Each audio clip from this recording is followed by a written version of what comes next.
छुट्टियाँ ख़त्म हो गई है और मैं जा रहा हूँ करौली राजस्थान से आमला बैतूल मध्य प्रदेश के लिए। तो जर्नी स्टार्ट करते हैं। हेलो दोस्तों, नया वीडियो नई जर्नी।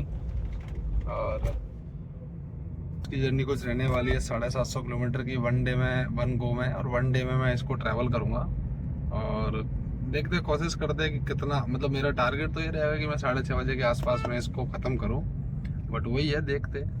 क्योंकि होता क्या है कि गर्मियों का टाइम है, थोड़ा बीच बीच में ये सिचुएशंस होते हैं कि मतलब नींद आने लग जाती है, ये एक प्रॉब्लम ज़्यादा होता है। तो उस सिचुएशन को काउंटर करने के लिए क्या है कि हमें बीच में ना 1-2 पावर नैप लेने ही पड़ते हैं। और उन पावर नैप का जा रहा हूँ रे निकल, ठीक है। पहुँचूँगा अभी 7 बजे पहुँचूँगा, 7-7:30 आसपास। हाँ थे वो बढ़िया, तो रोल रही हो। ठीक है ना ठीक। भाई, राम राम। राम राम भाई, पधारो। बस जा रहा हूँ, अभी ब्याह में आया, बस गए हो ना, आओ आते हो। ये आ गया हमारा मोड़, अटा मोड़। यहाँ से हम चढ़ेंगे हाईवे पे।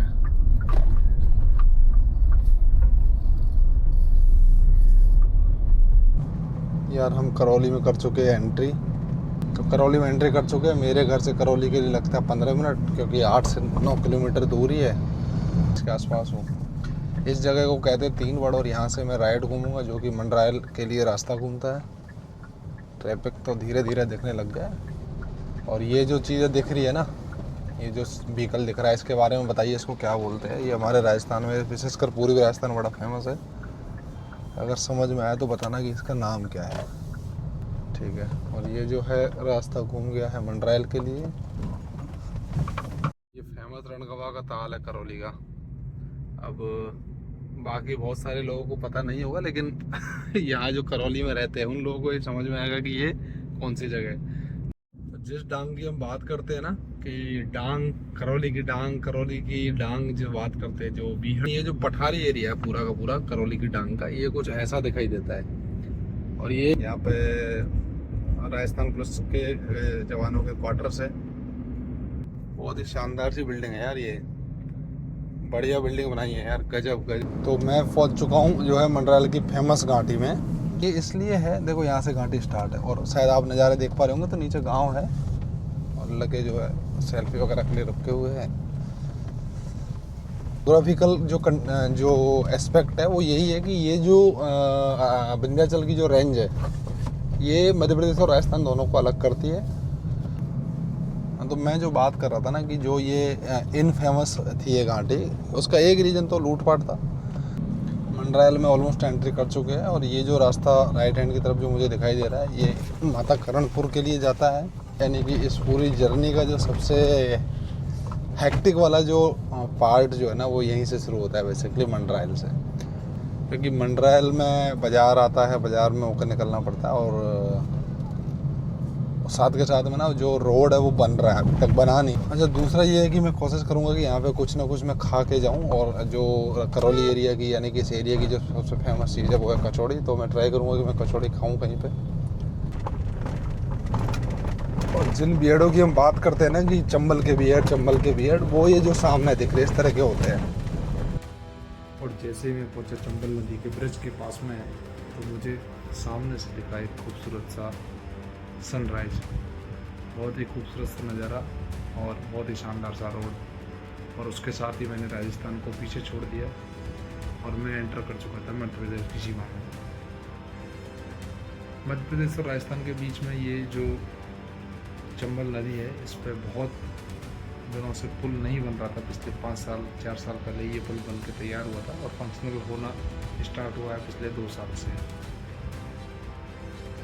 दोनों राज्यों के बीच में जो कनेक्टिविटी है वो इसी पुल पर डिपेंड करती है पूरी तरह से, इस एरिया के लिए।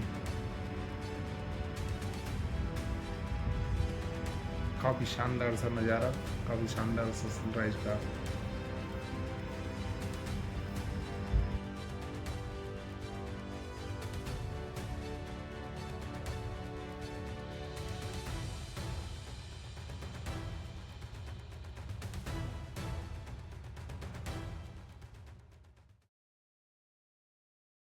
रूट जो है ना बड़ा ही मतलब इनफेमस रूट है।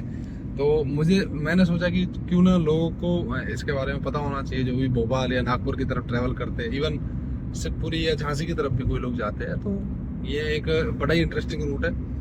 सबलगढ़ से आगे बेसिकली जो श्योपुर शिवपुरी रोड है वो पड़ता है, जो कि नया बना है वो काफ़ी। यहाँ के लोकल लोगों के लिए ये टूरिस्ट स्पॉट जैसा भी हो गया, लोग आते हैं चंबल पे और बनाते हैं वीडियोज बनाते हैं। ये टेट्रा वाला रोड है जो कि विजयपुर की तरफ जाता है। तो ये मेरे को सिंगल रोड मिलता है, ये करीब 12 किलोमीटर का स्ट्रेच है। इसमें भी थोड़ा ट्रैफिक का रहता है लफड़ा।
तो यही स्पीड है, तो मेरे हिसाब से अपनी उसी स्पीड में चलना चाहिए जो अलाउ गवर्नमेंट ने करके रखी हो। थोड़ा बहुत ऊपर नीचे चलता है ठीक है, लेकिन बहुत ज़्यादा स्पीड से चलने से बचना चाहिए, क्योंकि इंडिया में जो रोड जो डिज़ाइन होते हैं वो बेसिकली डिज़ाइन होते हैं 80 की स्पीड के आसपास से, और एक्सप्रेस वेज 120 के आसपास से डिज़ाइन होते हैं। तो कोशिश ये करनी है कि यार जिस स्पीड से जो स्पीड गवर्नमेंट ने लिमिट दे रखी है मोटा मोटी उसी स्पीड में चला जाए, ताकि। और ये पूरा ये जो एरिया है ये कूनो नेशनल पार्क के अंदर ही आता है। मतलब मैं एक दो बार जब यहाँ से जा रहा था तो देवी के मंदिर पे मैं जब गया था तो मैं लोकल्स से पूछ रहा था कि इधर मतलब कभी टाइगर्स वगैरह या लेपर्ड वगैरह दिखते हैं क्या, तो वो बता रहे थे कि यहाँ पे कईयों बार मतलब लेपर्ड वगैरह दिख जाते हैं। टाइगर का तो पता नहीं, लेपर्ड वगैरह दिख जाते हैं, क्योंकि ये पूरा एरिया जो है ना ये यहाँ से कनेक्ट होता है। ये यहाँ से लेकर श्योपुर तक पूरा कूनो नेशनल पार्क है, जिसमें अभी जो अफ्रीका से चीता लेके आए थे उनको इसी जंगलों में छोड़ा गया था। ये थोड़ा डेंस नहीं है, वो आगे का रास्ता और डेंस है, मतलब आगे का जंगल थोड़ा और डेंस है, और जो कि कनेक्ट हो रखा है रणथंभौर नेशनल पार्क के साथ में, जो कि वो अपने आप में एक फेमस टाइगर रिजर्व एरिया है। अरे भाई बकरू बकरू बकरू, अरे बकरू जी बकरू जी बकरू जी, छोटा बकरा आ गया यार सामने। बकरा क्या बकरी है छोटी, कोई बात नहीं गुरु जी। जंगल में चलने जा रही है बकरियाँ। हाँ जी,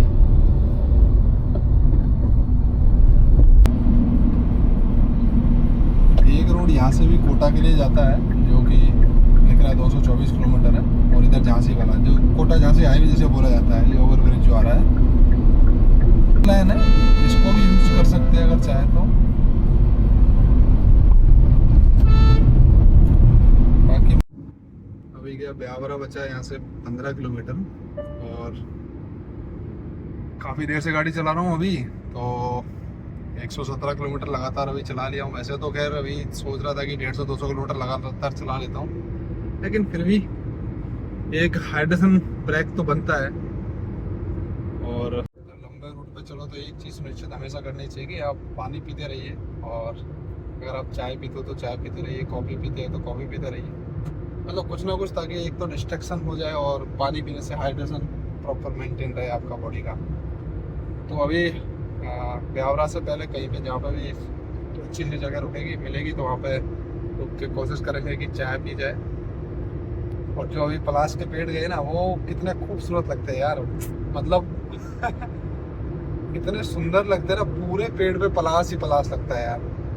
मैं तो इधर से कुछ बीज ले जाके गांव में पहाड़ में, मेरे घर के सामने जो पहाड़ी है उस पर मैंने डाला हूँ, और अभी मानसून से पहले या मानसून में अब जब जाऊँगा तो तब भी सोच रहा हूँ कि कुछ बीज ले जाके जो है ना उधर डालने हैं, ताकि मतलब 50, 100, 150, 220 डालूंगा तो अगर 2 पेड़ भी होते हैं तो फिर ओवर द पीरियड वो पेड़ है ना मतलब बढ़ते जाएंगे। तो कोशिश है कि यार मतलब मेरे उधर पलाश के पेड़ नहीं है। अब मुझे नहीं पता उसका क्या यूटिलिटी है और क्या मतलब उसके मतलब पेड़, मैं चाहता हूँ कि उधर भी पेड़ हुए, सिर्फ पलाश ही नहीं और भी होगी, लेकिन पलाश मुझे खूबसूरत लगता है, जैसे उसके पत्ते वगैरह से उड़ते हैं तो बहुत सुंदर लगता है। तो इसलिए कुछ पेड़ कुछ बीज ले जाके ऑलरेडी डाल दिए, और जब मानसून में जाऊँगा, जब रक्षाबंधन के आसपास है उससे पहले बारिशों के टाइम पे, तो कुछ और बीज लेके जाऊँगा, तो सामने वाली पहाड़ी पे जितना फैला सकता हूँ उतना फैलाऊँगा, ताकि छाया भी हो जाए और मतलब शानदार लगेगा फ्लावर्स का। तो अभी कहीं रुकता हूँ और चाय पीते हुए बातें करते हैं। तो यहाँ से बैतूल 308 किलोमीटर है, ब्यावरा 9 किलोमीटर है। ब्यावरा ऑलमोस्ट आ ही गया है, मतलब इतना डिस्टेंस बचा नहीं है। और मैं करीब 1:50 यानी कि 2 बजे के आसपास ब्यावरा पहुँच गया हूँ। यहाँ से 2 घंटे मुझे भोपाल के लगेंगे और उसके बाद 3 घंटे बैतूल आमला के। तो यानी कि 5 घंटे, यानी कि 7 बजे का जो एस्टिमेटेड टाइम है, मैं तभी वहाँ पहुँचने वाला हूँ।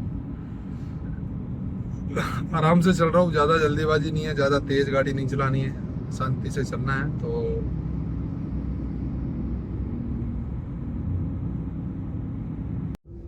भोपाल से आगे निकल गया हूँ मैं, करीब होशंगाबाद बोल रहा हूँ बार बार, मैं ओबेदुल्लागंज को भी पार कर लिया है। मैं जो पत्थरों पे जो आकृतियाँ बनी हुई है ना भीमबेटका, उस जगह पे पहुँच गया हूँ मैं। यहाँ से वो जो पहाड़ों पे जो दिख रही है ना, वो भीमबेटका है।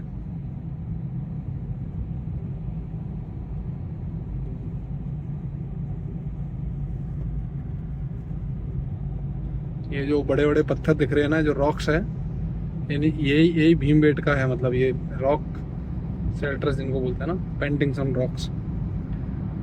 मैं ना इटारसी के आसपास पहुंच गया हूँ। इटारसी यहाँ से 4-5 किलोमीटर ही दूर है। और मैंने एक बहुत शानदार सी चीज़ ऑब्जर्व किया। एक्चुअली जब परसों मैं रिटर्न पाप इधर से जा रहा था, तब भी मैं ये चीज़ ऑब्जर्व किया था। इटारसी के आसपास ना पूरे खेत हरे भरे दिख रहे हैं, पूरे खेत हरे भरे दिख रहे हैं। मतलब ऐसा लग ही नहीं रहा है कि गर्मियों के दिन चल रहे हैं, पूरे खेत हरे भरे दिख रहे हैं। अब मुझे तो बेसिकली मैंने देखा नहीं जा करके कि ये कौन से मतलब क्या बो के रखा है खेतों में, लेकिन जहाँ तक मुझे लग रहा है कि ये सोयाबीन जो है ना उगा दिया है खेतों में पूरे एरिया में। मतलब इधर लगेगा नहीं कि गर्मियाँ हैं, मतलब ऐसा लगेगा जैसे, तो यार अभी जब आषाढ़ के बाद में, जब मानसून के बाद में जब ये खेतियाँ बोना स्टार्ट करते हैं ना, तो वैसा लगता है कि वैसा जो है टाइम स्टार्ट हो गया करके। राइट में 9 किलोमीटर, नागपुर 265 बचा है। रोड कंडीशंस की बात करें तो रोड अभी तक तो बहुत शानदार है, कोई प्रॉब्लम नहीं है। इटारसी के बाद में देयर आर सम सेक्शंस जो अभी भी या तो बने नहीं है या बन रहे हैं, ऐसे 1-2 सेक्शन पड़ेंगे और एक घाट है बस। उसके अलावा यहाँ से लेकर नागपुर तक का रोड पूरा ऐसा ही है जैसा अभी वीडियो में दिखाई दे रहा है।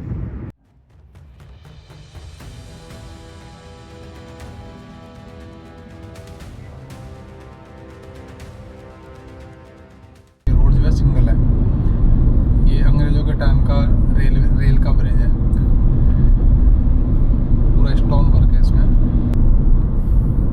आज एक चीज़ है, मौसम ऐसा होने की वजह से 6:40 पर काफ़ी अंधेरा सा ही हो गया है। और मैं पहुंच चुका हूँ बरेटा घाट पे। यहाँ से बैतूल बचा है अभी 22-23 किलोमीटर, तो 6-7 किलोमीटर का एक घाट पकड़ के, मतलब मोटा मोटी अभी 30 किलोमीटर मुझे बैतूल तक चलना है।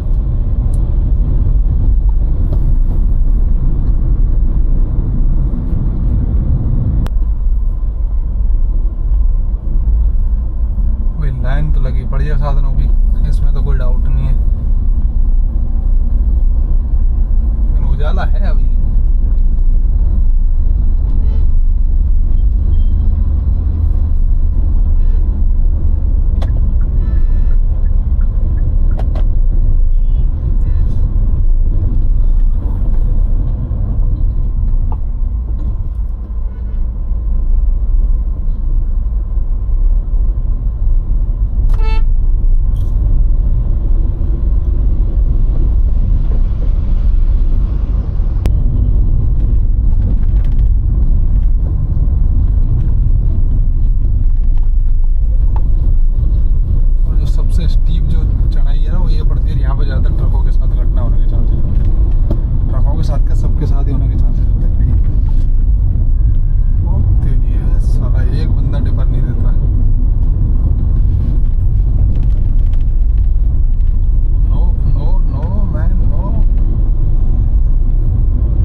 left. वो मैं आपको दे पाया, ठीक है ना। तो ये हाईवे सीधा चला जाता है नागपुर के लिए। यहाँ से ये ऊपर ओवरब्रिज बना है, यहाँ से नीचे लेफ्ट की तरफ हम जाते हैं तो आमला करके छोटा सा ब्लॉक है, वहाँ पे हम लोग पहुँच Turn जाते हैं। left.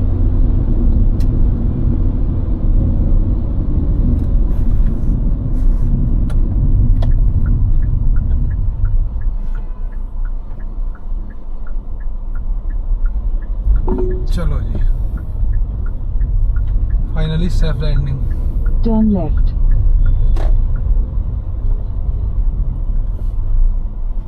Continue for 1.5 kilometers.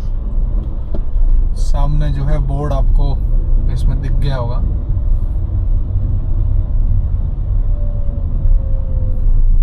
Board दिख गया, वायुसेना स्थल आमला में आपका स्वागत है।